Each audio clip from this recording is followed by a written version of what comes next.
Hi masters, for you మీకోసం ఛానల్కి స్వాగతం సుస్వాగతం. ముందుగా మన జగద్గురువైన బ్రహ్మర్షి పితామహ పత్రిజీ గారికి, మన గురుమాతకి నా ఆత్మ ప్రణామాలు మాస్టర్స్. ఓకే మాస్టర్స్, అందరికీ ముందుగా దసరా శుభాకాంక్షలు అండి. మాస్టర్స్, ఈరోజు మహిషాసుర మర్దిని అమ్మవారు 9వ రోజు. మాస్టర్స్, మన ఛానల్లోని దసరా నవరాత్రులు జరుగుతున్నాయి. మనకు ఆత్మజ్ఞానం అందించడానికి వస్తున్న జగన్మాతలకి, జూమ్లో పాల్గొన్న ఆది పరాశక్తులకు కూడా ధన్యవాదాలు తెలుపుకుంటూ, ఈరోజు మహిషాసుర మర్దిని అమ్మవారి విశిష్టత తెలపడానికి, ఈ ఆత్మజ్ఞానం అందించడానికి సీనియర్ పెరుగుడు మాస్టర్ గారైన పద్మావతి గారు తెనాల నుంచి వస్తున్నారు. మేడం గారిని సాదరంగా ఆహ్వానించుకుందాం. నమస్తే madam, welcome madam. Madam, thank you so much. మనందరి జగద్గురువైన బ్రహ్మశ్రీ పితామహ సుభాష్ పత్రిజీ గారికి ఆత్మపూర్వక ప్రణామాలు. మునిబాబు గురు గారికి ఆత్మపూర్వక ప్రణామాలు. మరి మన జూమ్ లో పార్టిసిపేట్ అయిన మాస్టర్లందరికీ, యూట్యూబ్ లో పార్టిసిపేట్ అయిన మాస్టర్లందరికీ కూడా ఆత్మపూర్వక ప్రణామాలు. మరి ఈ యొక్క జ్ఞానాన్ని పంచుకునే అవకాశాన్ని ఇచ్చిన ఫర్ యూ ఛానల్ అయిన శ్రీ సరితా మేడం గారికి, సతీష్ సార్కి ఆత్మపూర్వక ప్రణామాలు తెలియపరుస్తున్నాను మాస్టర్స్.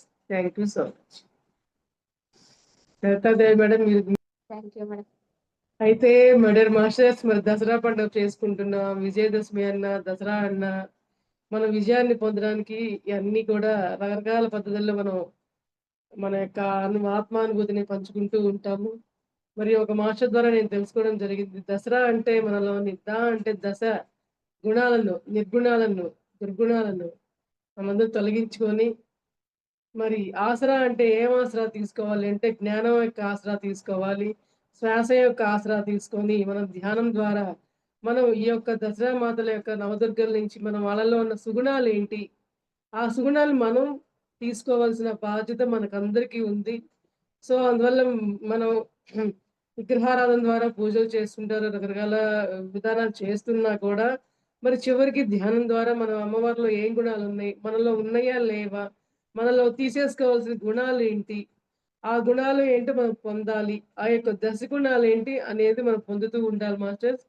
మరి నవరాత్రులని 9 మంది అమ్మవారిలో ఉన్న లక్షణాలు ఏంటి, గుణాలు ఏంటి అని గత 9 రోజులుగా ఒక్కొక్క మాస్టర్ ఒక్కొక్క దేవతలోని గుణాలను తెలియపరుస్తూ ఉన్నారు. మరి మహిషాసుర మర్దిని అంటే, మహిషాసురుడు అంటే రాక్షసుడు. ఆ రాక్షసుడిని చంపడానికి మానవ మాత్రులు ఎవ్వరికి సాధ్యం కాదంట. అందువల్ల దుర్గాదేవి మాతను నవదుర్గలు అందరూ కలిసి ఒక దుర్గా మాతను అనే మాతను సృష్టించడం జరిగిందంట. ఆవిడ వల్లనే అవుతుంది, అందరూ ఏకమైతేనే తప్ప అతనికి మనం ఎవరు సంహరించలేము అనే ఉద్దేశంతో అందరు మాతలు కలిసి దుర్గామాత సృష్టించబడటం జరిగింది మాస్టర్స్. సో ఆ యొక్క దుర్గామాత నవదుర్గలే దుర్గామాతగా అవతరించి మరి మహిషాసురుడిని వధించడం జరిగింది. అలాగే మనలో ఉన్న మహిషాసురుడు లాంటి గుణాలు ఏమన్నా ఉంటే, మరి ఇతరులను చూసి బాధపడ్డ, ఇతరులను చూసి ఏడవటం కావచ్చు, మరి ఓర్వలేనితనం కావచ్చు, మరి ఎదుటి వారి మీద అనవసరంగా నిందలు కావచ్చు, వాళ్ళ యొక్క జీవితాల్లో, వ్యక్తిగత జీవితాల్లో తొంగి చూడటం కావచ్చు, ఇట్లాంటి ఎన్నో మహిషాసురుడు లాంటి రాక్షస గుణాలు మరి మనందరిలో ఉండేవో, ఉన్న వాళ్ళు ఎవరైనా ఉంటే కూడా మనలో ఎవరికి వాళ్ళు పరిశీలన చేసుకొని మరి ఏ అయితే సరికాని గుణాలు ఉన్నాయో అవన్నీ కూడా తీసేసుకుందాం మాస్టర్స్. మరి మహిళాసుర మర్దిని మన అంతరంగంలో కూడా జరగాలి. బాహ్యంగా దుర్గాదేవి మహిషాసురుని ఎట్లా వధించిందో మనం అంతరంగంగా మనం ధ్యానం చేసుకొని మరి ఆ యొక్క సాధన ద్వారా మన అంతరంగంలోని మహిషాసురుడిని మనం కూడా వధించుకుందాము ధ్యానం వల్ల. ఓకేనా మాస్టర్స్. అయితే ఈ రోజున మన పత్రి సార్ మనకి అమ్మవారి యొక్క గొప్పతనం ఏంటో మరి ఆయన యొక్క మాటల్లో మనకి తెలియపరచడం జరిగింది. అందరం కూడా తెలుసుకుందాం. మరి అధర్మం, అజ్ఞానం ఎక్కడుంటుందో వాటిని, అజ్ఞానాన్ని వదిలిపెట్టి జ్ఞానాన్ని మనం పొందే ఒక ఉద్దేశమే మనం ఈ యొక్క అమ్మవార్ల యొక్క జ్ఞానం తెలుసుకునే విధానం అన్నమాట. అయితే మనలో ఉండి తమో గుణాలన్నింటినీ మనం దూరం చేసుకోవాలి అని చెప్తున్నారు. మరి చెడుపై ఉన్న విజయాన్ని ఏదైతే ఉందో ఆ చెడుని సంహరించి విజయాన్ని మనం పొందాలి. మరి విజయదశమి అంటేనే చెడుపైన మంచి యొక్క యుద్ధం జరిగి తద్వారా మనం మంచిని సాధించాలి, అజ్ఞానాన్ని విడుకొని జ్ఞానాన్ని మనం పొందుతూ ఉండాలి. అట్లాగే పార్వతీదేవిని మనం కీర్తిస్తూ ఉంటామట. ఎట్లాగా విజయదశమి పండుగ ద్వారా పార్వతీదేవి అమ్మవారిని, పర్వతరాజ పుత్రికైన శ్రీ శైలపుత్రికని పార్వతి దేవి అంటారు కాబట్టి ఆవిడని మనం ఈ రోజున బాగా స్తుతించుకుంటూ ఉంటాము. తద్వారా మనం విజయాన్ని సాధిస్తాము, మంచిని సాధిస్తాము, జ్ఞానాన్ని సాధిస్తాము. మరి మనలో మహిషాసురుల లక్షణాలను వధించి ఎన్నో సద్గుణాలని మనం పొందడం జరుగుతూ ఉంటుంది మాస్టర్స్. మరి అధర్మం అంటే ఏంటి? ఇంకోటి మాంసభక్షణ. అది కూడా మన దుర్గుణమే. అది కూడా తీసేసుకోవాలని చెప్పి మనకు చెప్తున్నారనమాట. మరి సాటి జీవిని వండుకొని తినటం ఎంత పాపము. మనం చిన్న సూది గుచ్చుకుంటేనే అమ్మా అని అల్లల్లాడిపోతాం. అంటే మనకేం మాటలొస్తాయి కాబట్టి మనం చెప్పించుకుంటాం. వాటికేం మాటలు రావు కాబట్టి మూగజీవాలు కాబట్టి మనం ఏదైనా చేసేయచ్చా? మనలో ధర్మమే లేదా? మరి జాలి గుణమే లేదా? దయా గుణమే లేదా? అనే విషయాన్ని ఈ యొక్క జాలి గుణాన్ని, దయా గుణాన్ని మనం పెంపొందించుకోవాలి. మనలో ఉన్న మహిషాసురుడు యొక్క గుణాల్ని ఇది కూడా ఒక గుణమే అందులో. ఈ గుణాన్ని తీసేసుకుంటే ఎవరు కూడా మాంసాహారం తినరు అని చెప్పి మనకు ప్రతిసారి ఈ విషయంగా మనకు చెప్పడం జరుగుతూ ఉందన్నమాట. హింస చోడో హంస పగడో అని చెప్పి అనేది మాస్టర్ మనకు తెలియపరుస్తూ ఉన్నారు. ఈ సందర్భంగా మనం శాకాంబరి అమ్మవారిని చాలా బాగా ప్రతిరోజు కూడా ఏదో పండుగొచ్చిన ఆ ఒక్క రోజే కాదు, నిరంతరం మనం శాకాంబరి అమ్మవారిని మనం జ్ఞాపకం ఉంచుకోవాల్సిందే. మరి నిరంతరం మనం అందరం కల్లా శాకాంబరం అమ్మవార్లుగా మనం విరాజిల్లాల్సిందే. మనం శాకాహారులుగా మనం మారవలసిందే. అధర్మం నుంచి ధర్మంలోకి మనం అడుగు పెట్టాల్సిందే మాస్టర్స్. మరి చూడండి, అహింసో పరమో ధర్మః అన్నారు మన మాస్టర్స్. మరి అన్న వేదవాక్కుని మనం అందరం కూడా నిజం చెయ్యాలి కదా! కాబట్టి అందరూ నిజం చేద్దాం. ఈ భూమి మీద అందరూ మహిషాసురులే ఉన్నారు. మహిషాసురులే ఎక్కువ మందున్నారు. మరి ఆ యొక్క మహిషాసురుల్ని ఎలా వధించాలి? మరి ఆ గుణాల్ని వధించే ఒక పద్ధతయితే మనకుంది. ఆనాపానసతి ద్వారా ఆ యొక్క మహిషాసుర గుణాన్ని మనం వధించాలి అని చెప్పి మనకు తెలియపరుస్తున్నారు. మరి నేను చావు పుట్టుకలకు అతీతంగా ఉన్నాను, శాశ్వత స్వరూపుడిని అని మనం అనుకుంటాం. కానీ ఇది మన జీవనంలోకి నిజం చేయాలి అంటే నేను శాశ్వత స్వరూపుడిగా ఎలా ఉండాలి? జాలి, దయ, ప్రేమ స్వరూపంగా విరాజిల్లి ఆ రకంగా ఉండాలి గానీ, మనం మహిషాసురుడి గుణాలతో నిరంతర స్వరూపుడుగా మనం ఉండరాదు. భూమిపై అటువంటి వారికి తావే లేదు అని చెప్పి చెప్తున్నారనమాట. ఎందుకంటే ఇతరుల్ని ఏడిపిస్తూ ఎక్కువగా హింసించే వాళ్ళే భూమి మీద ఎక్కువ మంది ఉన్నారు కాబట్టి, అటువంటి వారినందరినీ కూడా మనందరం వధించుకుంటూ వెళ్ళాలి. వధించుకోవడం అంటే ఇక్కడ చంపడం కాదు మాస్టర్స్. వాళ్ళ యొక్క గుణాల్ని వధించుకుంటూ వెళ్ళాలి. వాళ్ళలో ఉన్న అంతరంగంలో ఉన్న గుణాలను వధించుకుంటూ వెళ్తే అప్పుడు అందరూ దేవతా స్వరూపులుగా విరాజిల్లుతారు అని చెప్పి చెప్తున్నారనమాట. అప్పుడు అందరూ నవదుర్గలే. మరి ప్రతి ఒక్కళ్ళ అంతరంగాల్లో ఉన్నయన్నీ కూడా మహిషాసుర రాక్షస గుణాలే. అవునా మాస్టర్స్? అయితే ఇతర వ్యక్తిగత విషయాల్లో తలదూరుస్తూ, వారి యొక్క అభివృద్ధికి కుంటుపడేవారు, వాళ్ళ యొక్క మనస్తత్వం ఎట్లా ఉంటుందంటే, మహిషాసురుడి కంటే 10 మంది మహిషాసురుల కంటే భయంకరంగా ఉంటుందంట. ఒక మహిషాసురుడు కాదంట, 10 మందికి పోల్చారు. ఇందాక మనం చెప్పుకున్నాం గదా! మరి మంచి పైన ఈ యొక్క చెడు ఎక్కువ తాండవిస్తుంది. కానీ తాండవించాల్సిందే చెడు మీద మంచి తాండవించాలే కానీ చెడు పైన మంచి మీద చెడు తాండవించకూడదు. అందువల్ల ఎవరి వ్యక్తిగత విషయాల మీద కూడా మనం జోక్యం చేసుకోకూడదు. మరి రాజరాజేశ్వరి అమ్మవారిలాగా మనం నిరంతర ఆనంద స్వరూపురాల్లాగా మనం విరాజిల్లుతూ ఉండాలి. లలిత అమ్మవారిలాగా మనం మృదుత్వంగా మాట్లాడాలి. ఎంతో హృదయం ఎంతో వెన్నపూసలా ఉంటుందని మనం చెప్పుకుంటూ ఉంటాం. అంటే ఎంతో మృదుత్వంగా ఒక చిన్న మాట మాట్లాడితే ఎదురువారిని మనం ఏ రకంగా మరి వ్యక్తీకరించగలము. మన యొక్క భావాన్ని వాళ్ళకి వ్యక్తీకరించినందువల్ల వాళ్ళ యొక్క మనోభావాలు ఎంతో ఆనందంగా మారి, వాళ్ళలో ఉన్న ఆ యొక్క మహిషాసుర గుణాలు కూడా మన యొక్క మాట వల్ల, మన యొక్క ప్రవర్తన వల్ల అవి మనం వధించగలము. లలితామాత దగ్గర మనం అట్లా మృదువైన, సరళమైన ఆ యొక్క భాషని, ఆ యొక్క మృదుత్వాన్ని మనం నేర్చుకోవాలి అని చెప్తున్నారనమాట. అయితే మరి ఈ భూమి మీద అంతటా నిండి ఉంది ఎవరున్నారు? మహిషాసురులే నిండి ఉన్నారు కాబట్టి, మనం ప్రతి ఒక్కళ్ళు రోజేమో ఎట్లా తయారవ్వాలి అంటే, మరి బాలా త్రిపుర సుందరిగా తయారవ్వాలి, లలిత అమ్మవారుగా తయారవ్వాలి, శాకంబరి అమ్మవారుగా తయారవ్వాలి, అన్నపూర్ణ మాతగా తయారవ్వాలి. అన్నపూర్ణ మాతగా అంటే అన్నపూర్ణ అంటే అన్నపూర్ణ మన బాహ్యంగానే కాదు, మనం యొక్క జ్ఞానాన్ని భోజనంగా తీసుకోగలగాలి. మన జ్ఞానమే మనకు భోజనంగా తయారవ్వాలి. మరి బాలా త్రిపుర అమ్మవారిలాగా చిన్న పిల్లల యొక్క మనస్తత్వంగా మనం తయారవ్వాలి. శాకంబరి అమ్మవారిలాగా మనం శాకాహారమే భుజించాలి. మరి దుర్గామాతలాగా అందరిలోని వాళ్ళందరూ ఏకతాటి మీద ఉండబట్టే కదా ఒక దుర్గామాతను తయారు చేసి ఒక మహిషాసురుడిని వధించగలిగింది. అట్లాగే అందరం కూడా ఒక తాటి మీద నిలబడగలగాలి. నువ్వు వేరు, నేను వేరు, నేను వేరు, నువ్వు వేరు. వేరు భావాలతో ఉండకుండా ఒకళ్ళ మీద ఒకళ్ళు వ్యక్తిగత విషయాలు దూరి వాళ్ళ మాటలతో, చేష్టలతో ఇబ్బంది పెట్టకుండా ఈ దుర్గామాతలో ఉండే లక్షణాలు ఎట్లా ఉన్నాయంటే అందరి మాతలు కలిసి ఆవిడని ఎట్లా తయారు చేశారో మనందరం కూడా ఒక ఒకే త్రాటి మీద నుంచొని మన యొక్క గుణాల్ని అభివృద్ధి చెందించుకుంటూ ఉండాలి. చూడండి మరి బాలా త్రిపుర అమ్మవారి దగ్గర నుంచి మహిషాసుర అమ్మవారి వరకు మనకి ఎంతమంది అమ్మవార్లున్నారో ఒక్కొక్క గుణాలు మరి వినయం, విధేయత మరి ఉన్న దేవతలున్నారు. మరి వాళ్ళెంతసేపటికి ఎటువంటి విధానం ప్రయత్నిస్తుంటే కాళిక అమ్మవారంటే ఖాళీ హృదయం కల వ్యక్తి. కాళిక అమ్మవారంటే అందరూ కూడా ఏమనుకుంటారంటే ఉగ్ర స్వరూపురాలు. ఆవిడకి కోపము, ఆవిడకి అధికమైన ఉగ్ర స్వరూపురాలని చెప్పని అమ్మో అంటే భయపడతారు.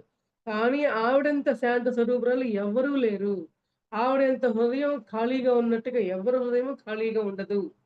మనం తెలుసుకోవాల్సింది మన మనసు నిరంతరం ధ్యాన సాధన వల్ల మరి జ్ఞానాన్ని పొంది ఇటువంటి దేవతా స్వరూపాల యొక్క గుణగణాలను చక్కగా హృదయంలో ఆకలించుకుంటే మన హృదయం ఎటువంటి దుర్గుణాలతో లేకుండా సుగుణాలతో ఉంటుంది కాబట్టి మన హృదయం ఎటువంటి నెగిటివ్స్ తో లేకుండా పాజిటివ్స్ తో ఉంటుంది కాబట్టి హృదయం ఖాళీగా చాలా తేలిగ్గా ఉంటుంది. మనం ఎన్ని సాధనలు చేసినా ఎంతమందిని స్తుతించినా ఎంతమంది దేవుళ్ళ గురించి మనం దినదినం మనం తెలుసుకున్నా కూడా మనకు రావాల్సింది చివరికి మన యొక్క హృదయం ఎలా ఉండాలి? ఖాళీగా ఉండాలి. చూడండి ఇంత పెద్ద దూది బస్తా అయినా సరే ఎంత తేలిగ్గా ఉంటుందో. ఒక కేజీ బియ్యపు బస్తా కావచ్చు, ఇంకో బస్తా కావచ్చు. ఎంత బరువుంటుంది. ఒక కేజీ బియ్యాన్ని మనం ఎత్తలేము మూటని. అలాగే దూది బస్తా అయితే అంత పెద్దదైనా సరే, ఇలా మనం ఒక్క వేలుతో లేపొచ్చు, నెట్టేయొచ్చు. అంటే అంత ఖాళీగా, అంత తేలికైన హృదయంతో మనం అందరం కూడా తయారు కావడాలి అనే విషయం మనం తెలియపరుస్తున్నారండి. మరి పార్వతీదేవి అంటే శక్తికి, ధైర్యానికి ప్రతీక. మనం అందరం గూడా ఎంతో శక్తిని పుంజుకోవాలి. ఎంతో ధైర్యాన్ని పుంజుకుంటూ ఉండాలి. ధైర్యం ఉంటే మనం ఏ పనైనా సరే చేయవచ్చు. మనం చేసే పని తప్పైనప్పుడు మనం ఎవరికీ కూడా భయపడక్కర్లేదు. ఇప్పుడు సరిత మేడం ఉన్నారు. వాళ్ళ హస్బెండ్‌తో కోఆపరేట్ చేస్తున్నారు. అంతేగాని ఇక వాళ్ళ చుట్టుపక్కల గాని, ఇంక ఇరుగు వాళ్ళు గాని ఎవరేమన్నా కూడా మనం భయపడక్కర్లేదు. మనలో ఒక శక్తి ఉంది. ఆత్మశక్తి అది. ఆ ఆత్మశక్తి వల్ల, ధైర్యం వల్ల మీరు నిరంతరం ఇంతమందిని మాస్టర్స్‌ని తీసుకొచ్చి ఇంట్లో పనులు చూసుకుంటూ, మీరు కూడా క్లాసులు చెప్తూ, క్లాసులు చెప్పిస్తూ ఇంత పెద్ద బాధ్యతని మీరు ఒక అమ్మవారిలో ఉన్న శక్తిని తీసుకోవడం ద్వారా మీరు నిరంతరం ఎంతో అద్భుతమైన జీవనాన్ని గడపగలుగుతున్నారు. మీకు కావాల్సిన ఆత్మశక్తి కావాలి, ధైర్యము కావాలి. సో 2 మీలో ఉన్నాయి కాబట్టి అందరూ ఆ విధంగానే ఎవరిదైన శైలిలో, ఎవరిదైన వారి జీవన శైలిలో వారు ఆత్మశక్తిని, ధైర్యాన్ని పెంపొందించుకోవాలి అని చెప్పి తెలియపరుస్తున్నారనమాట. అయితే మనందరం ధ్యానంలో కుదురు చేసుకొని ఒకే స్థిరమైన ఆసనాల్లో కూర్చొని ధ్యాన సాధనలు చేస్తే, ఆ యొక్క స్థిరంగా కూర్చునే యొక్క ఆసన సిద్ధి వల్ల మన మనసు కూడా ఏ విషయం మీదైనా సరే ఒకే రకమైన స్థిరమైన బుద్ధితో, స్థిరమైన ఆలోచనతో మనం ఉండగలము అనే విషయాన్ని కూడా మనకి తెలియపరుస్తారు. మనకెంతో అవసరమైంది గూడా. ఒక స్థిరమైన ఆలోచన. ఎందుకంటే ఇప్పుడొక ఆలోచన, కొద్దిసేపు ఒక ఆలోచన, ఇంతకుముందు ఒక ఆలోచన, ఇట్లా ఆలోచనలు మారగూడదు. ఒక సరి అయిన ఆలోచన చేశాము అంటే మనం అది స్థిరంగా ఉండాలి. నిశ్చలంగా ఉండాలి. అప్పుడే ఆ యొక్క ఆలోచన తగ్గట్టుగా మనం కార్యరూపాన్ని దాల్చగలము. ఇప్పుడు మీ యొక్క ఆలోచన స్థిరమైంది కాబట్టి, నిశ్చలమైంది కాబట్టి, ఈ యొక్క ప్రోగ్రామ్‌ని ఇటు గాకుండా, అటు గాకుండా స్థిరంగా కంటిన్యూగా నడపగలుగుతున్నారు. అని మన స్త్రీమూర్తులే మనకి ఒక్కొక్కళ్ళం ఒక్కొక్క రకమైన శక్తి. మీరు ఈ రకంగా మీ యొక్క బాధ్యతలు నిర్వర్తిస్తుంటే ఇప్పుడు మేమున్నాం. ఇప్ ఈ మా దగ్గర ఇప్పుడు మీరు ఈ ఛానెల్‌లో మేడం క్లాస్ చెప్పండి అంటే చెప్తున్నాం. ఇంకో మేడం వచ్చి మేడం మాకు జూమ్‌లో క్లాస్ చెప్పండి అంటే చెప్తున్నాం. అట్లాగే ఎవరి బాధ్యతలు, ఎవరి పనులు మనసు స్థిరంగా ఉంచుకొని చేస్తూ ఉంటే ఏ పనిలో అయినా సరే మనం పరిపక్వత సాధించగలము అని తెలియపరుస్తున్నారనమాట. ఏ పని చేసినా శ్వాస క్రమాన్ని కూడా మనం అట్లా గమనిస్తూ, ఆ యొక్క విషయాల్లో మనం పరిపక్వతను సాధించగలం అని చెప్పి చెప్తున్నారనమాట. మరి ఎరుకుతో కూడిన ఈ గమనిక వల్ల ముసురుకుంటున్న ఆలోచనలన్నీ కూడా క్రమంగా పలచబడి, మన శూన్య స్థితికి చేరుకుంటాము. ఎప్పుడైతే మనం ఒక్క విషయం గురించి నిశ్చలంగా ఆలోచించి, స్థిరంగా ఉండగలుగుతున్నాము అంటే, ఆ విషయాన్ని పరిశీలించుకుంటూ, గమనించుకుంటూ ఉంటే మన యొక్క మనసు ఎంతో శూన్య స్థాయికి చేరుకుంటుందంట. ఎందుకంటే మనసులో ఎన్నో అలజడులు పెట్టుకొని, ఎన్నెన్నో సరికాని ఆలోచనలు పెట్టుకొని, దానికి ఒక స్థిరత్వం లేకుండా చేసే ఏ పని కూడా సక్రమంగా ఉండదు. వాళ్ళ యొక్క మనసు ఎంతసేపటికి అలజడిగా ఉంటుందే తప్ప శూన్య స్థాయికి రానే రాదు. మరి శూన్య స్థాయికి మనసు వస్తే, మరి మన హృదయం మరి కాళికా అమ్మవారిలాగా ఖాళీగా ఉంటే ఎంత అద్భుతంగా ఉంటుందో చూడండి. ఆమె యొక్క మనసు ఎంత సరితాదేవి మేడంలా మొహంలాగా చాలా నిర్మలంగా ఉంటుంది. చాలా అద్భుతంగా ఉంటుంది. అలా మనం సహజంగా తయారవ్వాలి. నేను సహజంగా చూసాను కాబట్టి నేను ఎగ్జాంపుల్‌గా మేడంని ఉపయోగిస్తున్నాను అంటే, ఆవిడలో ఉన్న సహజమైన క్వాలిటీ అది. అట్లాగే అందరం కూడా ఎవరికి వాళ్ళు సంబంధించిన వాళ్ళలో మనం సహజంగా నిర్మలమైన చిత్తంతో, నిర్మలమైన మనసుతో మనం తయారు కాబడాలి మాస్టర్స్. అవునా అండి? మరి ఈ శూన్య స్థితిలో మన తలపై ఉన్న రంధ్రం నుంచి కాస్మిక్ ఎనర్జీని రిసీవ్ చేసుకోవడం వల్ల మనకు ఆ యొక్క మనసుల్లో మరి స్థిరమైన నిశ్చయాలు, స్థిరమైన ఆశయాలు కలుగుతూ ఉండటం వల్ల మనం ఏ పనినైనా సరే సక్రమంగా నిర్వర్తించగలము. మనలో కార్యక్రమం బాగా చేయగలం. అంటే ఒక పనిని నిర్వహించే విధానం కూడా సరిగా లేకపోతే అది ముందు వెనుకలుగా ఉంటే చాలా అస్తవ్యస్తంగా తయారైపోతుంది. సపోజ్ మేడం 11కి క్లాస్ పెడదాం అనుకున్నారు. అది 11:30కి అవ్వకూడదు. 10:30కి అవ్వకూడదు. కరెక్ట్‌గా 11కే అవ్వాలి. మరి ఆ 11కి అవ్వాలి అంటే ఆ నిర్వహణ ఎంత పర్ఫెక్ట్‌గా ఉండాలి. ఆ నిర్వహణ కూడా పర్ఫెక్ట్‌గా ఉండాలి అన్నప్పుడు మన యొక్క సహస్రారంలో తీసుకుని మన యొక్క దివ్యశక్తి వల్ల మన సహస్రాల్లో ఎంతో మానసిక స్థాయిలో ఎదుగుదల ఉండటం వల్ల ఏ పనైనా నిర్వహించడంలో అద్భుతంగా చేస్తారు అనే విషయాన్ని కూడా మనకు తెలియపరుస్తున్నారండి. మరి మన శరీరంలో కోటాను కోట్ల కణాలను శక్తివంతం చేస్తూ, మరి విశ్వశక్తిపై మన నాడీ మండలంలో ఉన్న ఎన్నో కర్మల్ని మనం తొలగించుకుంటూ ఉండటం వల్ల మనం ఇలా శక్తివంతులుగా తయారు కాగలం.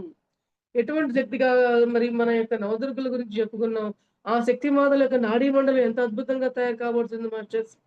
మరి వాళ్ళ యొక్క నాడీ మండలం ఎంతో శుద్ధీకరించబడి వాళ్ళ దేవతా స్వరూపులుగా మనం విరాజిల్లుతున్నారు వారు. మనం వారిని చూసి తెలుసుకోవాలి అని మనం అనుకుంటున్నామంటే మన నాడీ మండలం గూడా ఎంతో శుద్ధి కాబడాలంట.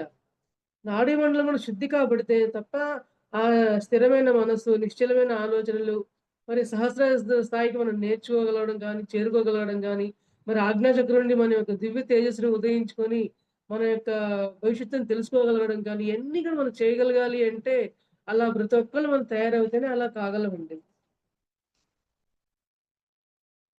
మరి ఈ ధ్యానం ద్వారా విశ్వశక్తిని గ్రహించి, మనం పార్వతీదేవిలాగా శక్తివంతులం, ధైర్యవంతులం అవుదాము. మరి అయిపోదామా మాస్టర్స్ ఈ రోజు నుంచే? ప్రతిరోజు అయిపోదాం. శక్తిమాతలం అయిపోదాం, ధైర్యవంతులం అయిపోదాము. మరి కార్యాన్ని ప్రతిదాన్ని రూపుదాల్చుకుంటూ వెళ్దాము. మరి "యా దేవి సర్వభూతేషు మాతృరూపేణ సంస్థిత" అని అమ్మవారిని కీర్తించినట్లుగా ధ్యాన తోటి మనమందరిని గూడా మన ఆత్మోన్నతికి మనం ఎదుగుతూ ఉండాలి అని చెప్పి మనం కీర్తించుకోవాలంట. ఇవన్నీ అమ్మవారిలో ఉండే సుగుణాలన్నిటిని మనం ఎలా రావాలని కోరుకుంటున్నామో, అదే విధంగా వాళ్ళలో ఉన్న ఆత్మశక్తి కూడా మనకు కూడా రావాలి. ఆత్మశక్తిగా మనం కూడా ఎదుగుతూ ఉండాలంటే, ధ్యాన సాధనలకి మనం శరణాగతి అవ్వాలి. అందరూ కూడా ధ్యానం చేసే స్త్రీమాతలే అందరూ కూడా. మరి మనమందరం కూడా ధ్యానం శరణం వేడి, మరి ఆ యొక్క మాతల్లో ఉండే గుణాలన్నిటిని మనం స్వీకరించుకోగలుగుతాము అని అంటున్నారు. మరి వరాహ పురాణంలో అమ్మవారి గురించి 9 రూపాలుగా వర్ణించబడిందంట.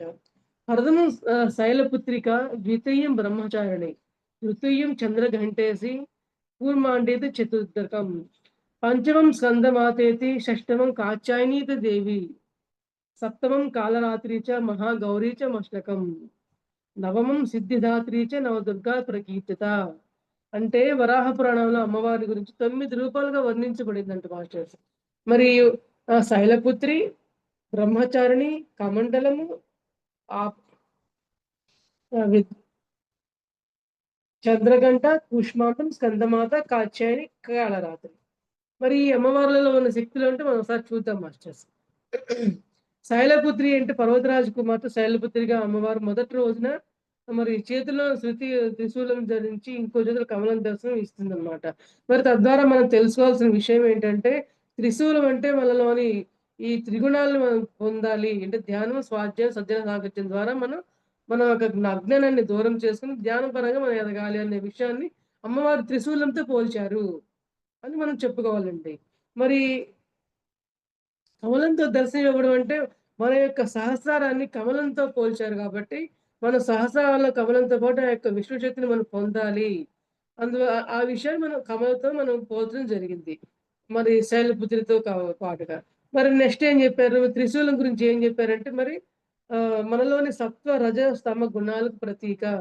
ఈ యొక్క వీటిని మనం వేటితో దూరం చేసుకోవాలి? ధ్యాన, స్వాధ్యాయ, సజ్జన సాంగత్యాలనే త్రిమూర్తులు. ఈ త్రిమూర్తులతో ఆ త్రిమూర్తులని, ఆ త్రిగుణాలని మనం దూరం చేయాలి. అవునా మాస్టర్స్?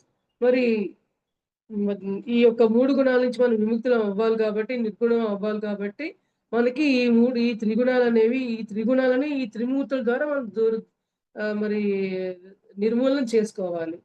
అయితే మరి నెక్స్ట్ ఏంటో చూద్దాం అన్నమాట. బ్రహ్మచారిణి.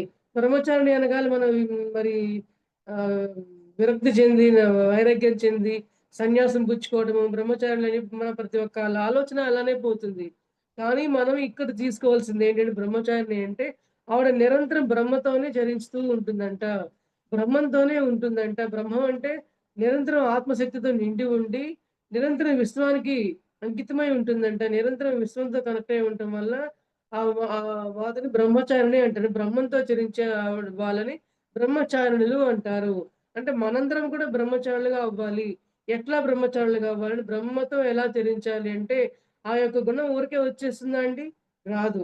మరి ఇక్కడ కూడా అంతే. ధ్యానమే శరణ్యం. నిరంతరం ధ్యాన సాధన వల్ల మనం విశ్వానికి కనెక్ట్ అయ్యి, విశ్వమయ ప్రాణశక్తిని స్వీకరించుకోవడం వల్ల మన శరీరంలో మరి 2,72,000 నాడులు యాక్టివేట్ అయ్యి, నాడీ మండల శుద్ధి జరిగి, మన యొక్క కర్మలన్నిటిని అలా పెట్టు. అక్కడ పెట్టు. దగ్ధం చేసుకోవడం ద్వారా మనం ఆ యొక్క విశ్వానికి కనెక్ట్ అయ్యి, మనం బ్రహ్మంతో చరించగలిగే స్థితికి మనం అప్పుడు మాత్రమే మనం రాగలము. మన యొక్క దివ్య శక్తిని ఉదయించుకున్న తర్వాతనే మనకు అటువంటి శక్తి ఉదయిస్తుంది. ఆ శక్తి ఉదయించడం ద్వారా మనం నిరంతరం బ్రహ్మంతో జరించగలిగే శక్తిని మనం పొందగలము. ఈ యొక్క విషయము ధ్యానం చేసే ప్రతి ఒక్కరికి అనుభవపూర్వకంగా ఉంటుంది మాస్టర్స్. వారందరికీ కూడా చక్కగా అర్థమవుతుంది ఈ పాయింట్. ఓకేనా అండి? మనందరం కూడా బ్రహ్మచారులుగా, బ్రహ్మతో చరించేటట్లుగా మనం ధ్యాన సాధనలు చేసుకుందాం. అయితే కమండలం అనేది బ్రహ్మచారి చేతిలో కమండలంను అది రుద్రమాల ఉంటుంది కదా! ఆ కమండలం అనేది సన్యాసానికి గుర్తంట. ఈ సన్యాసానికి గుర్తంటే ఏంటో చూద్దామండి. ఇంకో రకమైన అర్థాలు కూడా ఉన్నాయి మనకి. అయితే ఏంటంటే సన్యాసం ఒకటి సన్యాసం అంటే ఏంటి? ఏదైనా సరే మనలో సరికానిది సరికానిది వదిలివేయడాన్నే న్యాసం అంటారు. సమ్యక్ న్యాసం. సన్యాసం అనేది 4 రకాలుగా ఉన్నాయంట మళ్ళీ అవి కూడా. ఎట్లా? పత్రిజీ గారు మనకు అద్భుతంగా వివరించారు. 1 మర్కట సన్యాసం, 2 ఆపత్ సన్యాసం, 3 వ్యభిదశ సన్యాసం, 4 విద్వత్ సన్యాసం. సన్యాసాల గురించి చెప్పుకోవడం సన్యాసం అంటే మరి కషాయ బట్టలు ధరించి వెళ్ళిపోవడం ఒక్కటే కాదండి. అసలు నిజమైన సన్యాసం ఏంటి అంటే మనలోని నిర్గుణాల్ని త్యజించడమే నిజమైన సన్యాసము అని చెప్పారన్నమాట. మరి మర్కట సన్యాసం అంటే ఏంటో చూద్దాం. ఇంట్లో భార్యతో గొడవ పడో, బాధ్యతలను విస్మరించో, ఎటో ఒకటి వెళ్ళిపోయి సన్యాసం పుచ్చుకొని నేను ధ్యానానికి వెళ్ళా అని చెప్పి చాలా మంది అంటారు. మన సినిమాల్లో మనకి ఇట్లాంటి ఎగ్జాంపుల్స్ కనబడుతుంటాయి. ఇంట్లో గొడవ పడో లేదా అప్పటికప్పుడు తాత్కాలికంగా అంటే ఓవరాల్‌గా మీనింగ్ ఏంటంటే తాత్కాలికమైన ఆహ్, ఆహ్, మనసు బాధపడడం వల్ల వద్దు ఇంక నా జీవితం అవసరం లేదు. నేను ఈ మరి ఒక సంసార భారాన్ని నేను మొయ్యలేననో, ఆప తాత్కాలికంగా వచ్చేదాన్ని మనం దానివల్ల తీసుకునే దాన్ని సన్యాసాన్ని మర్కట సన్యాసం అంటారనమాట. అంటే ఇది సరైన సన్యాసం కాదు. ఒక కోతి యొక్క మనసు అటు ఇటు ఎలా చలిస్తూ ఉంటుందో, అటువంటి సన్యాసం అండి మర్కట సన్యాసము అంటే. నిజమైన సన్యాసం అంటే ఏంటంటే, మన మనసు చలించనిది, మన అంతరంగంలోని నిర్గుణాలు తొలగించుకునేదే నిజమైన సన్యాసం అంటే మార్చేస్తాం. అయితే మనం ఇంకోటి కూడా మనం వదిలేయాలి. ఏది? ఆపత్ సన్యాసం. మరి జీవితాంతం డబ్బు కోసం వెంపర్లాడుతూ ఓకే. డబ్బుతో అవసరం లేదా అంటే కావాలి. ఎంతవరకు మన లైఫ్ లీడ్ చేయాలి. ఒకళ్ళ మీద ఆధారపడకూడదు. మనం ధ్యానం చేస్తున్న వాళ్ళం కాబట్టి పిరమిడ్ కట్టడాలకు కావచ్చు, మరి వాటికన్నిటికి మనకి ఎంతవరకు డబ్బు అవసరమో అంతవరకు కావాల్సిందే. ఎందువలన మనం అందరం కూడా లక్ష్మీదేవిని మనం పూజిస్తుంటాము. ఆవిడ కృపా కటాక్షాల కోసం మనం ఎదురు చూస్తూ ఉంటాం. ఎందువల్ల? మనమే సరైన విధానంగా లేకపోతే మనం మన పిరమిడ్‌లు ఎలా కట్టుకోగలం? మరి దానికి ఇంత శక్తిని ఎట్లా పొందగలము? మరి పిరమిడ్ యొక్క శక్తిని నలుగురికి ప్రచారం చేయగలగాలంటే లక్ష్మీదేవి యొక్క కటాక్షం లేకపోతే మనం అడుగు కూడా ముందు వేయలేము కాబట్టి అంతవరకు కావాల్సిందే. కానీ డబ్బే జీవనంగా మారే వాళ్ళు ఉంటారు మాస్టర్స్. వాళ్ళ గురించి చెప్తున్నారన్నమాట. డబ్బుల కోసం వెంపర్లాడి అట్లా జీవితం అంతా దానికోసమే వెచ్చించరాదనే విషయం గురించి తెలియజెప్పడం కోసం ఈ పాయింట్ అన్నమాట. మర్కట సన్యాసం అంటే. ఆపత్ సన్యాసం అంటే. మరి ఇప్పుడో కాసేపట్లో చనిపోతానని తెలిసాక స్వర్గంలో స్థానం సంపాదించాలని కొంతమంది అప్పటికప్పుడు వాళ్ళ డబ్బుల్ని వాళ్ళకి వీళ్ళకి దానాలు చేస్తారంట. అంటే అది కూడా స్వార్థమే మళ్ళీ. ఆ దానం వెనకాల కూడా కనీసం ఇప్పుడన్నా నేను ఇన్నాళ్ళు దానం చేయలేదు, ఒక సహాయం చేయలేదు. కనీసం ఇప్పుడన్నా చనిపోయే సమయంలో మంచి బుద్ధితో ఒకరికి దానం చేద్దామని మంచి బుద్ధి కాదు ఇప్పుడు కూడా. అంటే స్వర్గంలో ఇంక మంచి ప్లేస్ వచ్చేయాలి. అసలు స్వర్గం అంటే ఏంటో తెలీదు. స్వర్గంలో ప్లేస్ అంటే ఏంటో తెలీదు. కానీ స్వర్గం వెళ్ళిపోవాలి. స్వర్గానికి ప్లేస్ వచ్చేసేయాలి. ఇటువంటి వారినే ఆపత్ సన్యాసులు అంటారు. ఇటువంటి వారికి స్వర్గాలు కాదు గదా! వేల వేల, వేల వేల జన్మలు జన్మిస్తూనే ఉండాలి. నిజమైన సన్యాసం ఏంటో తెలుసుకునే వరకు జన్మలు తీసుకుంటూనే ఉండాలి మాస్టర్స్. దీన్నే ఆపత్ సన్యాసం అంటారు. ఇంకోటేంటో చూద్దాం. వివిధస సన్యాసి. సత్యాన్ని తెలుసుకోవాలనే తీవ్రమైన ఆకాంక్షని వివిధ సన్యాసి అంటారన్నమాట. వీరు సహజమైన సన్యాసాన్ని తీసుకునే ప్రయత్నం చేస్తారు. వీళ్ళు అంతరంగంలో నిజమైన సన్యాసాన్ని తీసుకునే ప్రయత్నం చేస్తారన్నమాట. వీళ్ళ యొక్క మానసిక స్థాయిలు ఎలా ఉన్నాయంటే నిరంతరం సత్యాన్వేషణ. ఏం చేయాలి? నా వల్ల ఏం జరిగేదుంది? నా వల్ల మరి ప్రపంచానికి నేను ఇవ్వగలిగింది ఏంటి? నన్ను నేను ఉద్ధరించుకునేదేంటి? ప్రపంచాన్ని ఉద్ధరించేదేంటి అని ఆ సత్యాన్వేషణ కోసం వెంపర్లాడే వాళ్ళని వివిధ సన్యాసులు అంటారు. మరి విద్వత్ సన్యాసులు కూడా ఉన్నారు మాస్టర్. విద్వత్ సన్యాసులు ఎవరో చూద్దాం. మరి సన్యాసాలలోకెల్లా అత్యున్నతమైన సన్యాసం అంట ఆ స్థాయి. ఏంటి? ప్రతి ఒక్కరిని బ్రహ్మజ్ఞానులుగా ఎదిగించాలి. ఇది ఇంకా అద్భుతమైనది. ఇంతకుముందు వివిధ సన్యాసులు ఎవరంటే ఆత్మజ్ఞానం కోసం, సత్యాన్వేషణ కోసం ఎదురు చూస్తూ ఉండేవాళ్ళు. ఇక్కడ వీళ్ళు విద్వత్ సన్యాసులు ఎవరంటే ప్రతి ఒక్కళ్ళు బ్రహ్మజ్ఞానంగా ఎదిగేలా చేయాలి. అలా చెయ్యాలి అనే వాళ్ళు ఆల్రెడీ బ్రహ్మజ్ఞానిగా అయితే తప్ప ఇంకొకళ్ళని బ్రహ్మజ్ఞానులుగా తయారు చేద్దామనే ఉద్దేశం కలవాళ్ళు ఉండరు. ఉండేవాళ్ళైతేనే అలా ఉంటారనమాట. అంటే వాళ్ళు ఆల్రెడీ బ్రహ్మజ్ఞాని, అద్భుతమైన వ్యక్తిగా మన పత్రిసార్ లాంటి వ్యక్తులని చెప్పి మనం చెప్పుకోవాలి మాస్టర్స్ ఎగ్జాంపుల్‌గా. అయితే మన గౌతమ్ బుద్ధుడు లాంటి వ్యక్తులు, పత్రిసార్ లాంటి ఉన్నతమైన వ్యక్తులు, ఇటువంటి వ్యక్తులు మన కోసం ఏం ప్రయత్నిస్తున్నారు? మరి పత్రిసార్ చూడండి మనకి మనలందరినీ కూడా బ్రహ్మజ్ఞానులుగా తీర్చిదిద్దాలి, ఆత్మజ్ఞానులుగా తీర్చిదిద్దాలి. మరి ధ్యానం చేయండి, ధ్యాన ప్రచారం చేయండి, పిరమిడ్‌లు కట్టండి. మరి పిరమిడ్ యొక్క శక్తిని తెలుసుకొని అందరికి కూడా తెలియపరచండి అని మరి ప్రతిసారి మన కోసం ఎంత వెంపర్లాడుతున్నారో చూడండి. మరి ఆయన జన్మ తీసుకుని అంతమయ్యే వరకు కూడా ఎదుటివారి కోసమే ఆయన ఒక జీవనాన్ని, ఆ యొక్క సమయాన్ని వెచ్చించారే తప్ప ఆయనకే సొంతగా జీవితాన్ని ఏ రోజు ప్రయత్నించలేదు. మరి అటువంటి వారే బ్రహ్మజ్ఞానులు అవుతారు కాబట్టి మనలాంటి వాళ్ళు బ్రహ్మజ్ఞానులుగా, ఆత్మజ్ఞానులుగా తీర్చిదిద్దే ప్రయత్నమే వాళ్ళ జీవనానికి కృషితో సరిపోయిందనమాట. వీళ్ళని ఏమంటారంటే విద్వత్ సన్యాసులు అంటారు వీళ్ళని.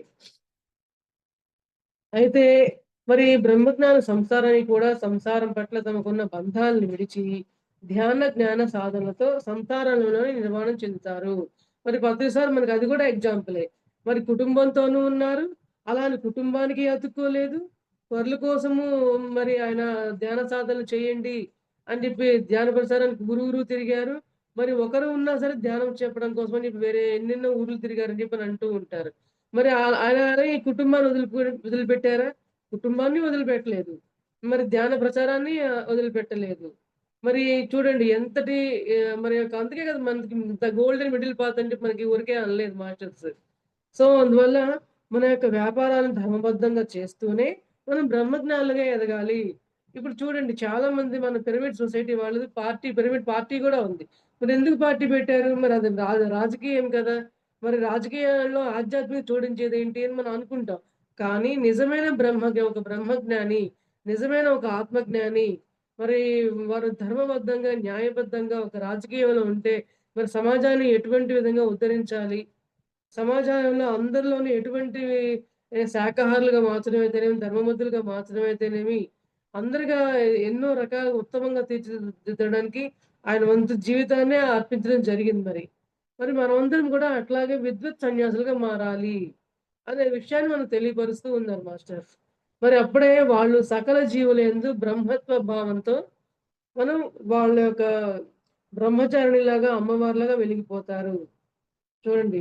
బ్రహ్మ సాధనలు చేస్తూ ఆత్మ ప్రగతి చెందుతూనే ఉంటూ మరి సకల జీవుల యందు కూడా బ్రహ్మత్వాన్ని గోచరిస్తూ గోచరించేలాగా తయారు చేస్తూ మరి బ్రహ్మచారిణి అయిన అమ్మవారిలా వెలిగిపోతూ అందరినీ కూడా అట్లాగే తయారు చేయాలనే ఉద్దేశంతోనే వాళ్ళ యొక్క జీవితాన్ని మరి అంకితం చేస్తారని చెప్పి మనకు తెలియపరుస్తున్నారండి ఈ విద్వత్ సన్యాసులు.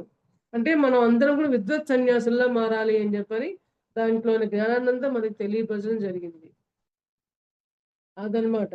మరి చూడండి సన్యాసుల్లో ఇన్ని రకాలు మనం సన్యాసం అనగానే ఆ కాషాయ బట్టలేసుకొని వెళ్ళిపోతారన్న ఆలోచనతో మనం చేస్తూ ఉంటాము. మరి ఇక్కడ చూడు సన్యాసుల గురించి ఎన్ని రకాలుగా చెప్పారో. అసలు కమండలం అనేది సన్యాసానికి గుర్తంట. అయితే సన్యాసం మొదలుపెట్టు. సన్యాసం అనేది 4 రకాలుగా చిత్రీకరించి, ఆ యొక్క సన్యాసాలు ఎన్ని రకాలుగా ఉంటాయో మనకు తెలియపరిచారు మాస్టర్. కర్కట సన్యాసము, ఆపత్ సన్యాసము, వివిధ సన్యాసము, వి విద్వత్ సన్యాసము.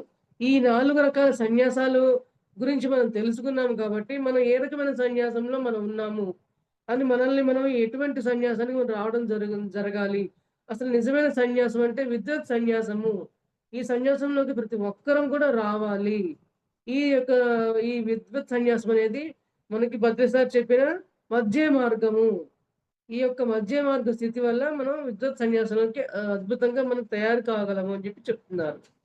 మరి ఈ యొక్క టాపిక్ మనకి వచ్చింది అంటే మరి బ్రహ్మచారిణి అనే టాపిక్ వల్ల మనకి ఈ సన్యాసాల గురించి తెలుసుకునే అవకాశం వచ్చిందండి. అవునా అండి?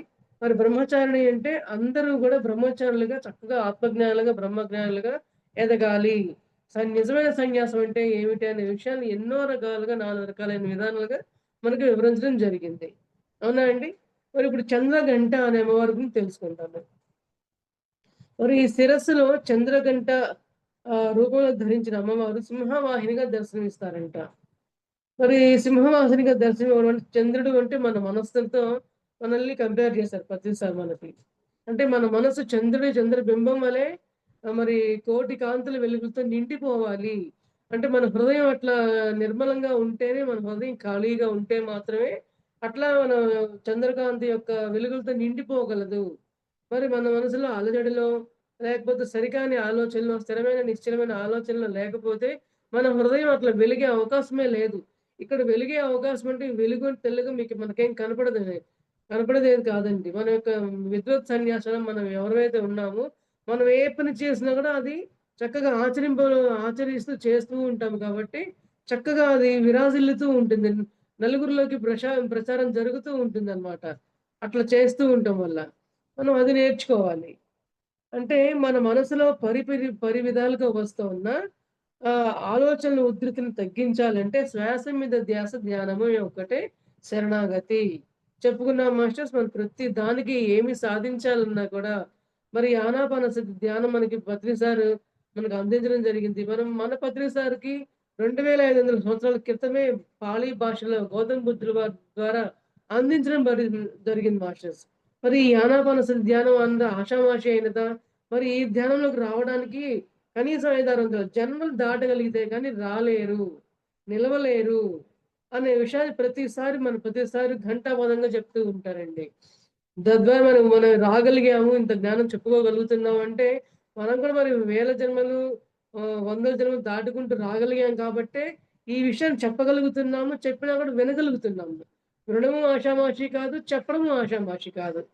సో, ఆ యొక్క మాస్టర్స్ అనుగ్రహం లేనిదే ఏది కూడా జరగదనమాట. సో, మనం పొందగలిగిన అనుగ్రహాన్ని మనం నిలుపుకుందాము. శాశ్వతంగా నిలుపుకొని మనందరం కూడా విద్వత్ సన్యాసులుగా మారదాము. అవునా మాస్టర్స్? మరి కూష్మాండం అంటే మాత గురించి తెలుసుకుందాం. మరి సూర్యలోకి వాసిని అయిన కూష్మాండ దేవి సూర్యకాంతులతో వెలిగిపోతుందంట ఆవిడ. మరి ఆవిడ శరీర ఛాయతో వెలిగిపోతూ ఉంటుంది. సూర్యకాంతి స్వయం ప్రకాశంతో కూడుకొని ఉంటుంది. మరి ధ్యాన శక్తులతో తమను తాము దివ్యజ్ఞాన ప్రకాశవంతులుగా చేసుకుంటున్న మాస్టర్స్ ఎవరి మీద ఆధారపడకుండా తమ సమస్యలను తామే పరిష్కరించుకుంటుంది. కూష్మాండమాత గురించి మనం తెలుసుకోవాల్సిన విషయం ఏంటంటే, ఎన్ని సమస్యలు వచ్చినా, ఎటువంటి పెద్ద అగాధాలు మన పడబోయే స్థితులు వచ్చినా సరే, మనకేదో మనం సమస్యలు పడబోతున్నాం. దాని యొక్క మార్గాలేంటి? దాని యొక్క విధి విధానాలేంటి? మరి ధ్యానం చేస్తే మనకి పరిష్కారం దొరుకుతుందా? మనం దివ్యశక్తిని ఉదయించుకొని మరి విశ్వమయ ప్రాణశక్తి ద్వారా మనం ఏ శక్తిని పొందగలిగితే మనం దీని నుంచి బయటపడతాము అనే విషయాన్ని మనం తెలుసుకోవటం జరుగుతూ ఉంటుంది మాస్టర్స్. మరి కూష్మాండ మాత గురించి మనకి ఈ విషయం తెలియపరిచింది అంటే, మనం నిత్యం జాగరూకతలో ఉండాలి. నిత్యం మన ధ్యాన సాధనలో ఉండాలి. మనం మనల్ని మనం ప్రతిరోజు సెల్ఫ్ చెకింగ్ చేసుకోవాలి అంటే మరి ఇవన్నీ గూడా ఈ దివ్య తేజస్సు గావచ్చు, ఇవన్నీ ఊరికే వచ్చేవండి. ఇవాళ కూర్చొని పుస్తకం చదువుకుంటూ మన దివ్య శక్తులు వచ్చినాయంటే వచ్చేవు. ముందు మనం ధ్యాన సాధన చేయాలి. స్థిరమైన సుఖమైన ఆసనాన్ని ఎంచుకొని మరి ధ్యానాభాసన ధ్యానాన్ని చేసుకుంటూ మన యొక్క కర్మలను తొలగించుకుంటూ ధ్యాన సాధనలో ఉంటేనే ఇవన్నీ మనం పొందగలము. విద్వత్ సన్యాసులుగా మనం మారగలము. మరి కూష్మాండ మాత యొక్క జ్ఞానాన్ని మనం పొందగలము. ఎటువంటి స్థితిలో అయినా సరే మనం బుద్ధులుగా ఉండగలము. బుద్ధత్వాన్ని మనం పొందగలం అని చెప్పి మన విషయాన్ని ప్రతిరోజు మన ఇంట్లో ఒక బోర్డ్ ఉంటే మీరు రాసుకోండి. మనం ప్రతిరోజు బుద్ధులుగా మారామో లేదా? ఈరోజు మనం ఏం చేసాము? ఏం మాట్లాడాము? మనల్ని మనం ఏ రకంగా మనం ఉద్ధరించుకున్నాం ఈ రోజున? రేపు మళ్ళీ చర్చించుకొని నిన్నటికి ఇవాళకి తేడా ఏంటి? అని మార్పులు చూసుకొని, ఇంకా రావాల్సిన మార్పుంటే మరల ప్రయత్నిస్తూ మనం సాధనలు చేసుకుంటూ ఉండాలి అని చెప్పి మనకి అమ్మవారు తెలియపరుస్తూ ఉన్నారు. అయితే స్కందమాత గురించి మనం తెలుసుకుందాం మాస్టర్స్. మరి సర్వశక్తివంతుడైన తన కొడుకు కుమారస్వామిని కూర్చుండబెట్టుకొని ఆ చేతిలో అభయముద్రను పెట్టుకొని, మరి చేతిలో కమలంతో అమ్మవారు స్కందమాతగా దర్శనమిస్తుంది. మరి చూడండి, వారు కూడా ధ్యాన సాధన చేసుకొని చేతిలో కమండలం పెట్టుకున్నారు అనే విషయాన్ని మనకి సింబాలిజంగా ఇచ్చారంటే, ఆ కమలం మన యొక్క సహస్రారం నుంచి ఉదయించే కమలానికి మనకి సింబాలిజంగా మనకి చెప్తారనమాట. అంటే ఇక్కడ కూడా చూడండి, మన వారి యొక్క కుమారుడిని కూర్చోబెట్టుకొని ధ్యానం చేయిస్తూ, అందరితో ధ్యాన సాధన చేయిస్తూ, ధ్యానం గొప్పతనాన్ని తెలియపరుస్తూ, మరి విస్మయ ప్రాణశక్తి మన శక్తిని సహస్రారం ద్వారా ఎలా పొందాలి అనే విషయాన్ని మనకు తెలియపరుస్తూ ఉన్నారు మాస్టర్స్. మరి ఆ యొక్క కమలానికి ఒక గుర్తు సింబాలిజంగా మనం ఆ విధంగా మనం తీసుకోవాలి. అయితే మరి ప్రతి స్త్రీమూర్తి కూడా తన బిడ్డల్ని ఎంతో ప్రాణప్రదంగా ప్రేమిస్తుంది. మరి ప్రాణప్రదంగా ప్రేమించటమే కాదు, వారికి సరియైన ధ్యాన సాధనలు కూడా నేర్పించగలగాలి. సరియైన జీవన విధానాన్ని కూడా ఆ పిల్లలకి తల్లి నేర్పించగలగాలి. మరి ఎలా నేర్పించడం అంటే దానికి మన భద్ర సార్ చెప్పి ఉన్నారు. మన పిల్లలందరూ కూడా పిల్లలు కాదు. గత జన్మల నుంచి తిరిగి ఈ జన్మలోకి అడుగు పెట్టబోయే వాళ్ళు కాబట్టి వాళ్ళు అందరూ కూడా ఎంతో వృద్ధాత్మలతో సమానంగా మనం చూడాలి. అందువల్ల వాళ్ళ వయసు 5 సంవత్సరాలు ఉండగానే మనం ధ్యాన సాధనలు వాళ్ళతో చేయించటం మొదలుపెట్టాలి. సరి అయిన తల్లి అంటే పిల్లలతో ధ్యాన సాధన చేయటం మొదలుపెట్టినప్పటి నుంచే వాళ్ళకి ఉగ్గుపాలతో పాటుగా మన ధ్యాన సాధనలు కూడా వాళ్ళకి నేర్పించగలగాలి. మరి స్త్రీలో సరైన శక్తి ఉంది అంటే దానికే ప్రతీక. మరి ఒక స్త్రీకి ఇంకొక స్త్రీ మాత జన్మ తీసుకున్న తర్వాత ఆ స్త్రీ మాత కూడా ఇంకో స్త్రీ మాతగా ఉద్భవించాలి, తయారు కాబడాలి అంటే మరి ఆల్రెడీ ఎదిగి ఉన్న స్త్రీ మాత వారిని సరైన విధానంలో పెంచగలగాలి. సరైన జీవన విధానం వాళ్ళకి పంచగలగాలి అనే విషయాన్ని మనకు తెలియపరుస్తున్నారండి. మరి ఆత్మజ్ఞానం అయ్యి ఉండాలి ఆ మాత.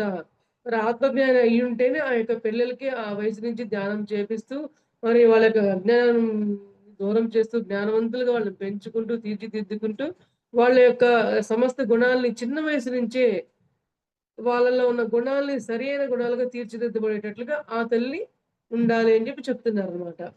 మరి అంతే కదా! ఆత్మవంతురాలైన తల్లి కాబట్టే బిడ్డ గర్భంలో ఉన్నప్పటి నుంచి గూడా మరి సరియైన పుస్తకాలు చదవడం గాని, సరైన ధ్యానం చేయటం గాని, మరి అట్లా చేస్తూ ఉండడం వల్లే ఆ తల్లి అద్భుతమైన బిడ్డలకి జన్మ ఇవ్వడం జరుగుతూ ఉంటుంది. ఇక్కడ ఒక చిన్న ఎగ్జాంపుల్ చెప్తాను మాస్టర్స్. నా యొక్క స్వీయ అనుభవం. ఇప్పుడు గర్భం దాల్చినప్పటి నుంచి తల్లి ధ్యాన సాధన చేయాలి అని అన్నప్పుడు నేను కూడా ఆహ్, గర్భం దాల్చక ముందు నుంచే నేను ధ్యానంలోకి రావడం జరిగింది మాస్టర్స్. 2001లోనే. ఆహ్, అయితే అప్పటినుంచే ధ్యానం చేస్తూ ఉండేదాన్ని. చదివితే బుక్స్ తప్ప వేరే వాళ్ళతో మాట్లాడడం గానీ, వేరే టాపిక్స్ తీయటం కానీ అస్సలు ఏమీ ఉండేది గాదు. మా హస్బెండ్ నేను కలిసినప్పుడు కూడా కూర్చున్నప్పుడు కూడా బుక్స్ గురించో, ధ్యానం గురించో చెప్పుకుంటూ, మాట్లాడుకుంటూ ఉండడం తప్ప వేరే వాళ్ళ గురించి గానీ, మన ఇద్దరున్నప్పుడు థర్డ్ పర్సన్ గురించి ఒక నెగెటివ్ టాక్ గానీ, ఏది మాట్లాడకుండా అట్లా నా లైఫ్ స్టైల్ గూడా ఎట్లయితే ఇప్పుడు అమ్మవారిలాగా ఎదగాలి, అట్లా రావాలి అని చెప్పబడి ఉన్నారో, సహజంగానే ఆ యొక్క జీవన గమనాన్ని నేను ఆ రోజు నుంచి జీవించడం జరిగింది మాస్టర్స్. మరి ఆఖరికి డెలివరీ టైమ్‌లో హాస్పిటల్‌లో ఉన్నప్పుడు కూడా నేను హాస్పిటల్ బెడ్ మీద ఉన్నప్పుడు కూడా అస్సలు ఇంత భయం ఉండేది కాదు. డాక్టర్స్ అందరూ కూడా చాలా ఆశ్చర్యపోయేవాళ్ళు. "ఏంటసలు నీకింత భయం కూడా లేదా? అంత అన్నట్లుగా చాలా ధైర్యంగా ఉన్నావు" అని చెప్పి మెచ్చుకునేవాళ్ళు వాళ్ళు. ఆఖరికి ఆ రూమ్‌లో కూడా మెడిటేషన్ మ్యూజిక్ పెట్టడం గాని, గురువుల అప్పట్లో ఇట్లాంటి ఈ గ్రూప్స్ ఏమి లేవు కాబట్టి యూట్యూబ్‌లో ఇట్లాంటివి టేప్ రికార్డ్స్‌లో మాస్టర్స్ యొక్క స్పీచెస్ అట్లాంటివి ఉండేవి. అవి పెట్టుకునేదాన్ని. అలా పెట్టుకుంటూ హాస్పిటల్ రూమ్‌లో ఉన్నా కూడా అట్లాగే డెలివరీ అయిన పక్క రోజు నుంచే బుక్ తీసుకొని చక్కగా నీట్‌గా రెడీ అయ్యి బుక్ తీసి చదువుకుంటూ ఉండేదాన్ని. బాబు పక్కన నిద్రపోయేవాడనమాట. నర్సొచ్చి "మేడం ఏంటి మీరసలు ఆపరేషన్ అయిన పేషెంట్‌లా ఉన్నారా? ఎంత అద్భుతంగా ఉన్నారు. ఏంటి మీ యొక్క గొప్పతనం" అని చెప్పి అడిగితే నేను చెప్పేదాన్ని. అంటే ఇంత అద్భుతమైన నాలెడ్జ్ అప్పుడు లేకపోయినా గూడా అంటే మాస్టర్స్ గిఫ్ట్.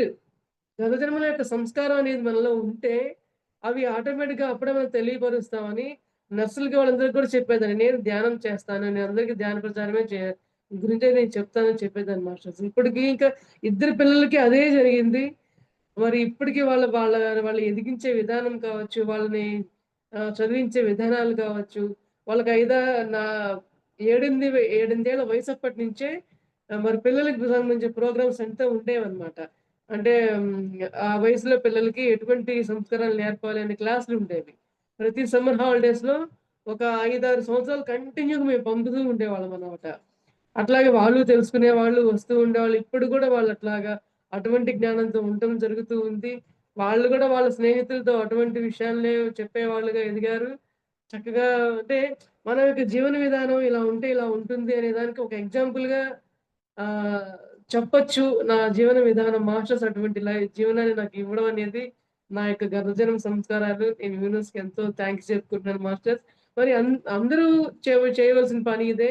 మరి తన బిడ్డ గర్భంలో ఉన్నప్పటి నుంచే బిడ్డ శారీరక, మానసిక మరి ఆత్మపరమైన పోషణను చక్కగా చేపట్టి సమాజానికి ఉత్తమమైన సంతాన్ని అందించవలసిందిగా చే ప్రార్థిస్తున్నారు మాస్టర్స్.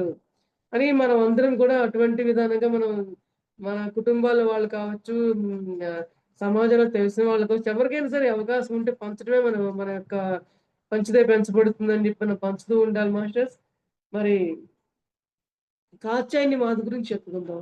మరి వింధ్యాచల నివాసినైన కాంత్యాదేవిగా మా అమ్మవారు సాక్షాత్తు గాయత్రి మాతగా కీర్తించబడింది. గాయత్రి మాత అంటే మనకి ఏం గుర్తొస్తది? గాయత్రి మంత్రమే గుర్తొస్తుంది. ఓం భూర్భువః స్వః తత్సవితుర్వరేణ్యం భర్గో దేవస్య ధీమహి ధియో యోనః ప్రచోదయాత్. అంటే గాయత్రి మాత మనకేం తెలియపరుస్తుందంటే ఆనందంతో మన హృదయాన్ని ఆనందంతో నింపివేయాలంట. మరి హృదయాన్ని ఆనందంతో నింపివేయాలంటే మనం ఏం చేయాలి? గాయత్రి జపం గురించి గాయత్రి జపం చెయ్యాలి. కానీ జపం చేస్తూ మనసులో ఏముండాలి? మన అంతరంగంలో ఏముండాలి? ఊరికే గాయత్రి జపం తిప్పుతున్నంత మాత్రాన వాళ్ళకేం జ్ఞానం రాదు మాస్టర్స్. వాళ్ళ యొక్క అంతరంగంలో కూడా మార్పు రావాలి. అంతరంగమైన మరి వి అంతరంగంగా కూడా మనం అద్భుతంగా ఉండే జీవన విధానం ఉన్నప్పుడే మనం దాని యొక్క గొప్పతనం గలుగుతాము. గాయత్రి మాత ఆనందంగా ఉండమన్నారు. మరి ఆనందంగా జీవించే యొక్క లక్షణాలేంటి? మరి మనకి ఎన్నెన్నో సమస్యలు వస్తూనే ఉంటాయి. ఎన్ని చెప్పుకున్నా, ఎన్ని తెలుసుకుంటున్నా ఎందుకంటే మనం ప్రాపంచికంలో ఉంటున్న వ్యక్తులం కాబట్టి సామాజికంగా, ప్రాపంచికంగా ఎందుకంటే మనం మన గురువు గారే మరి మధ్య మార్గంలో జీవిస్తూ ఉన్న మనిషి. అట్లాగే మనం కూడా మధ్య మార్గంలో ఉంటున్నాం కాబట్టి మనకెన్నో సమస్యలు వస్తూనే ఉంటాయి. మరి తద్వారా వాటిని అధిగమించి మనం ఆనందంగా ఉండగలుగుతున్నామా లేదా అని మనల్ని మనం పరిశీలించుకుందాం మాస్టర్స్. మరి వీలైనంత ప్రయత్నిద్దాం. మరి పండుగలు జరుపుకోవడమే కాదు, ఆ యొక్క మాతల గురించి తెలుసుకోవడమే కాదు, మరి తెలుసుకున్న వాటిని మనం ఎలా ఆచరించుకోగలగాలి అని మనకి మన ఆనాపానసతి ధ్యానం కావచ్చు, మనకి గురువుల యొక్క జ్ఞానంతో కావచ్చు, మనం నిరంతరం సాధన చేస్తూ ఉంటేనే ఆ ఆనందం యొక్క విలువ మనం తెలుసుకుంటూ ఉండొచ్చు మాస్టర్స్. మరి మనందరం గూడా ఆ ప్రయత్నం చేద్దాం మరి. మరి ఏడవ మాత కాళరాత్రి మాత. మరి మృత్యువుకే భయాన్ని కలిగిస్తుందంట ఈ కాళరాత్రి మాత. మరి ప్రళయకాలంలో యమధర్మరాజుని కూడా నిలువరించే శక్తి కలిగిన అమ్మవారు కాళరాత్రి రూపంలోనే త్రి త్రినేత్రాలతో దర్శనమిస్తుందనమాట. చూడండి అంత మృత్యువుకే భయాన్ని కలిగించిందండి కాళరాత్రి మాత. కానీ ఆవిడ భయంకరురాలా? ఎంత మాత్రం కానే కాదు. అంటే అజ్ఞానులుగా ఉన్న వాళ్ళకి మృత్యువాతలు పడేలాగా అంటే సపోజ్ స్కూల్లో పిల్లలు చాలా అల్లరి చేస్తుంటారు. వాడు చేసేది కాక పక్క వాళ్ళని కూడా చెడగొడుతూ ఉంటాడు.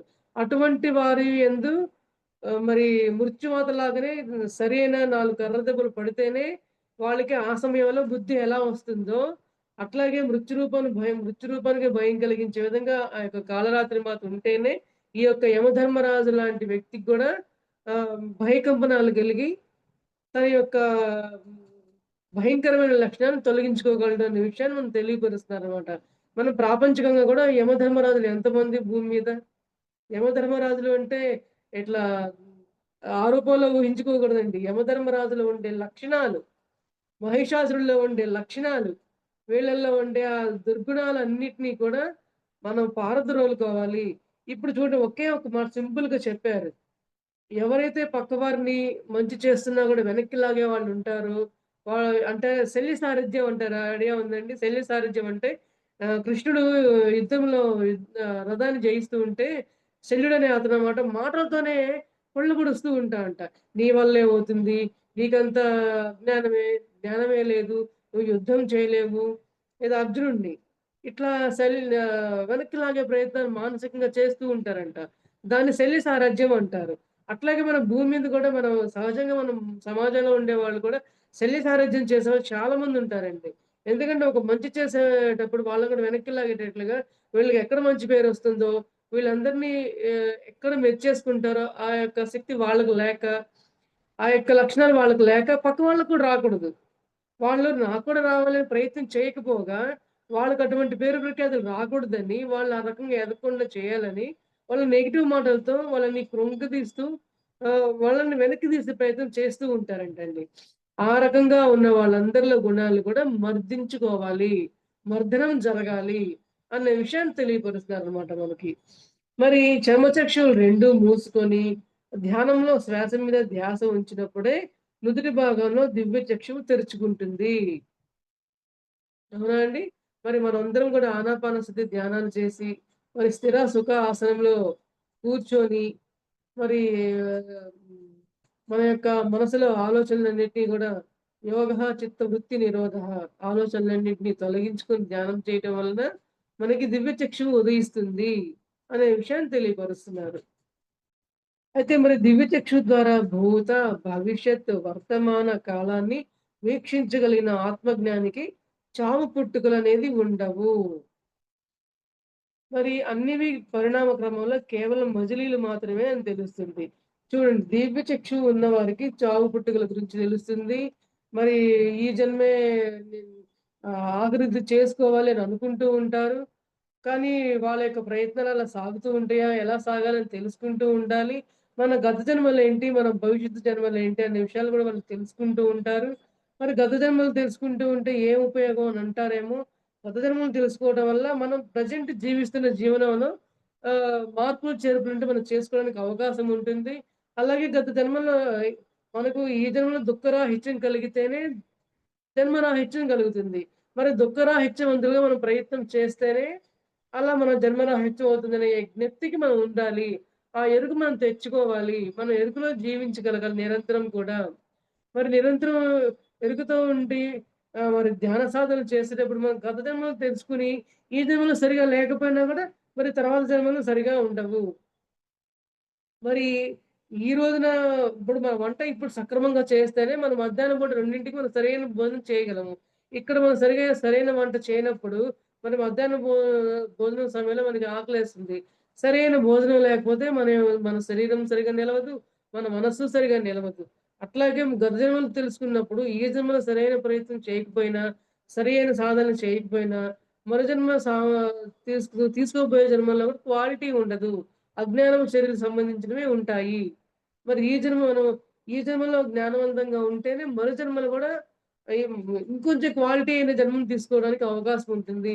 సపోజ్ ఇప్పుడు మనం జ్ఞానవంతులుగా, ఆత్మ జ్ఞానవంతులుగా మనం తీర్చిదిద్దబడే జన్మల్లో మనం ఉన్నాము అనుకుందాం.